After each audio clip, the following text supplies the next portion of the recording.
Look, all Papi really was is a hard-working... Are you recording? Okay, all Papi, from what I know, was a really hard fucking worker. Like, it was a constant thing, Monday through Friday. He barely had friends. Somehow avoided that whole, like, having too many friends shit. He had been working since, like, the age of 5. So when he came around, I guess, the United States and had me, like, the dude was killing it.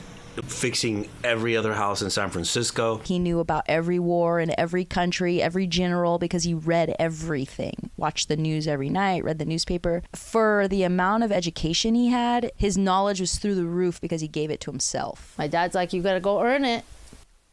No one's gonna take care of you. You know, go out there and take care of yourself. So.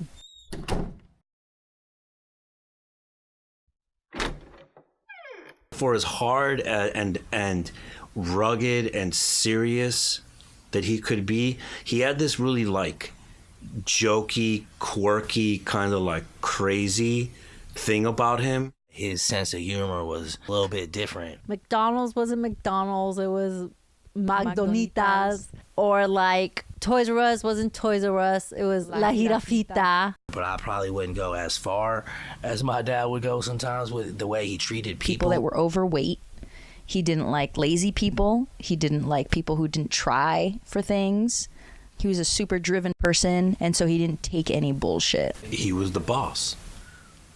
He was the boss because he would basically yell whenever you were fucking up, or when he knew something really bad or crucial was happening in the family, he'd yell, "I'm the Bible. I am the Bible." Any like characteristics of him that you try to avoid? Like being mad is getting so fucking like he would lose his fucking cool, man. Like he just, like when he got angry, he lost his, he lost his top. And so, I mean, he didn't treat people very well. If you messed up, he was going to let you know out loud. You're fat, you're never going to get married if you don't start losing some weight. So what are you doing? And like, who do you think you are? Are you fucking kidding me? Whatever I say is fucking true. Boom.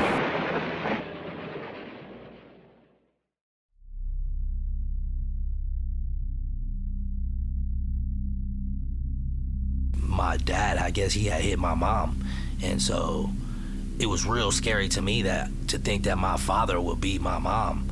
But she had black eyes, and the police came, and we ran to the neighbor's house and was like, "Yo, my dad is beating on my mom," and it never happened before, and as far as I know, it never happened after. But it happened that one time, and then I was a little fearful of him, like thinking like, "Yo, there's like, there might not be limits to his anger. Like he might just do anything if he's just gonna beat up my mom like that." It was really hard for me to get the words like "I love you" and to hug somebody until I was probably like 25. Like I was awkward and it was hard and I felt it inside. I just didn't know how to release it. And my dad was very much that way. It was really hard for him to like express himself. He was funny, joking around, but to be affectionate like that hug or "I love you" or "I'm proud of you," never. I will say he wasn't like a person who showed his emotions a lot. As an adult now, when I think about it, he had a really, really hard life, and I don't think he was raised with emotions. He didn't know how to hug somebody. He didn't know how to say like "I love you." He just look at you with disappointment, like. And I knew that I didn't want to be that way, because I wanted to let the people around me know how much they mattered to me. I find a way to say everything I want to say, but being very conscious of people's feelings. I feel like there's always a way to say something to somebody, even the worst thing. You just got to choose your words wisely and say it from a place that's all love, like it's positive, And I wish he would have been better with his words, because at the end of the day, his personality is what got him killed. Who he was is how angry he was and how vocal he was is what ended up taking his life from him. Just a singular happy memory with my father. I guess it would have been the elementary. It was right by our house when we lived in Daly City, and I would ask my father all the time to take me out and play like baseball, or can you play soccer with me? So he always had these elements of like, he was really sweet. Taking us to Disneyland. It made him happy to see us be all happy. Fun. Yeah, him watching I guess that- that would be like what's a it called, the happy Howley memory. Coyote? That, or like on Sundays, we'd when always Saturday go morning, as much shit as he gave my mom for watching cartoons, By La Jirafita. he actually used to fall into it and watch this Toy coyote Store and get be like, "Oh, fucked man." up. And the drawings are so funny. Like I look at him like, that's so funny. I can see why Poppy's laughing.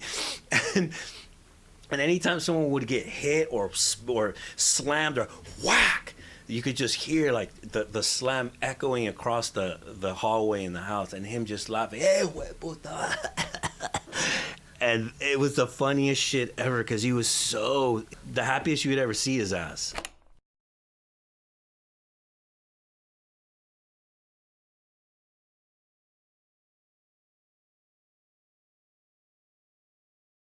Espero que esta noche salga buena la noche y que y este perrito que ¿cómo se llama? El bobú. El babú, el bobú. El bobú. Bobú. ¿Y qué más quiere que le diga? No hay cualquier cosa. Espero que venga pronto Ok.